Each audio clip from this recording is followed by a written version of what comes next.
या सासाराम की तकिया में पहुंचे स्नेहा के घर, क्या कहेंगे?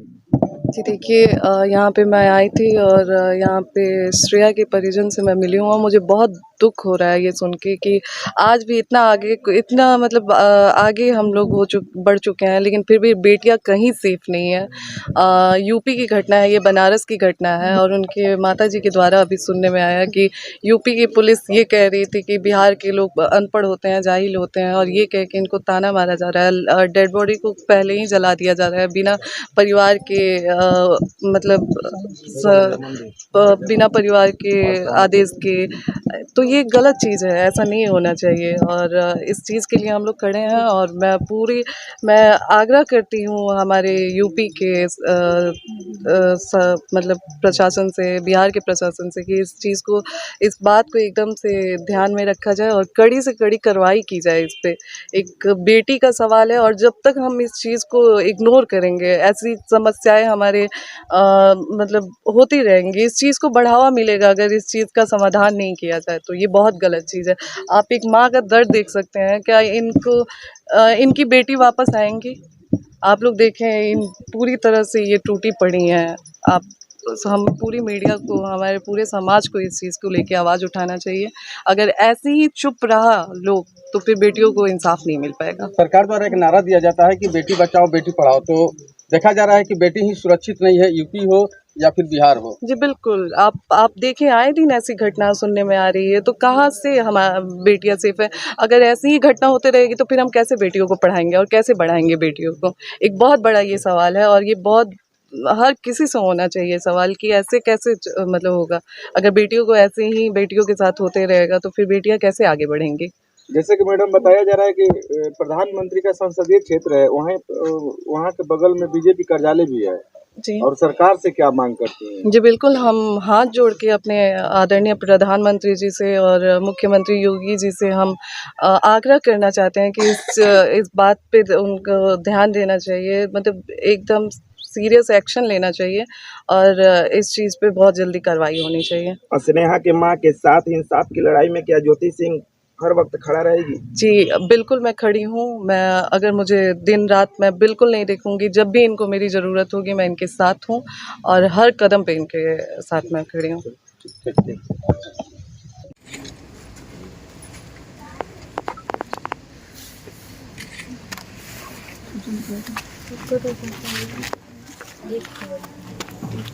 पीछे करिए। बनारस में कहाँ पे बनारस में?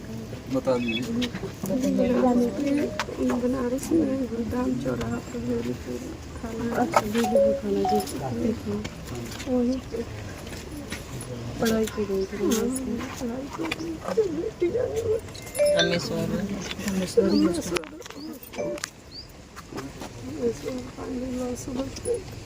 तो ये हॉस्टल नहीं रहता होगा। मम्मी आने वाली थी, रात में वीडियो कॉल पर बात की, मम्मी आप आ रहे हो मेरे पापा। ठीक खुश थी, खाना पीना भी खाई थी, जो बताई थी मम्मी ये मिला है मेस में, ये खाए थे, बहुत खुश थी। जब बात की थी उसी दिन का रहता हूँ। हाँ, उसी रात 30 जनवरी को बात की थी, 9:45 को। सुबह में 5:30 बजे कॉल आ रहा है कि मेरे साथ कुछ हो गया है। फ़ोन किए तो हॉस्टल की मालकिन फ़ोन नहीं उठा रही थी, उठाई एक बार तो बोले कि जाकर देखिए दीदी मेरी बेटी फ़ोन नहीं उठा रही। बोल रही कि इतना सुबह तुम परेशान करने लगी, सोई होगी, फ़ोन काट दी। फिर थी बंद आ रहा था, फिर 1 पौन घंटे के बाद मोबाइल खोल रही है। खोली तो फिर फ़ोन किए कि जाइए देखिए, तो जा रहे हैं, इतना परेशान क्यों हो जा रहे हैं, जा रहे हैं देख रहे हैं। बोल रहे कि 2 बच्ची साथ में सोई हुई है, बगल वाली लड़की भी साथ में सोई हुई है, उसका रूम बंद रहता है, डिस्टर्ब बोले कि देखिए डिस्टर्ब नहीं होगा, जगाइए उसको, तबीयत खराब है कि क्या, फ़ोन नहीं उठा रहे ना मैसेज की रिप्लाई दे रही है।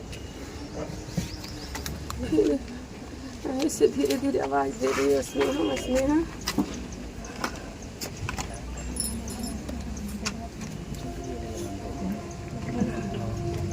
बोले कि वीडियो कॉल पर दिखाइए सारी लड़कियाँ उठ कर आ गई वहाँ पर, बोली कि तुम लोग खुलवाओ दरवाजा। तो लड़के लोग बोली कि नहीं हम नहीं खुलवाएंगे, अंकल आप ही खुलवाइए। हस्बैंड वाइफ दोनों गए। बोली लड़की लोग कि आप ही खोलिए अंकल। बोले कि उस समय हम लाइन पर थे, जो हॉस्टल के मालकिन थी लाइन पर बनी थी। बोले कि हमको वीडियो कॉल दिखाइए।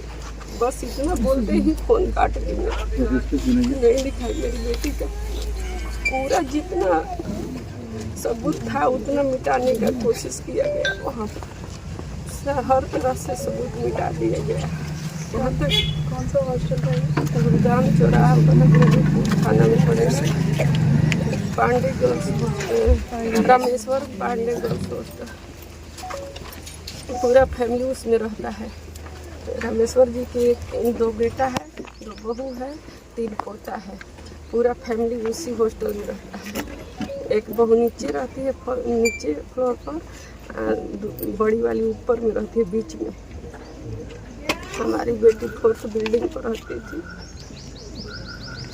ये फोटो नहीं मिलता तो हम लोग को, देखिए ये फोटो है इसका। ये फोटो नहीं मिलता तो हम लोग को पता ऐसे नहीं लड़की चलता। कोई खुदकुशी कर सकती है?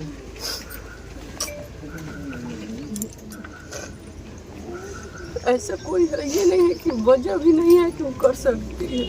अभी तो 12th का एग्जाम देने वाली थी, अब इसके पास पूरा उम्र पड़ा हुआ है। कोई एग्जाम नहीं हुआ था कि उसका रिजल्ट कम आया है इसकी वजह से करेगी, ऐसा कुछ है ये नहीं है। न शादी की उम्र है न कुछ है। हमारी बेटी हंस खेल कर बात बहुत बढ़िया भाई के साथ भी बात भाई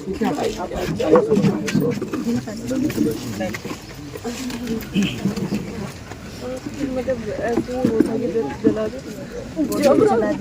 जबरन दीदी हमको देखने तक भी नहीं दिया ठीक से। हमारी बेटी का पूरा पुलिस प्रशासन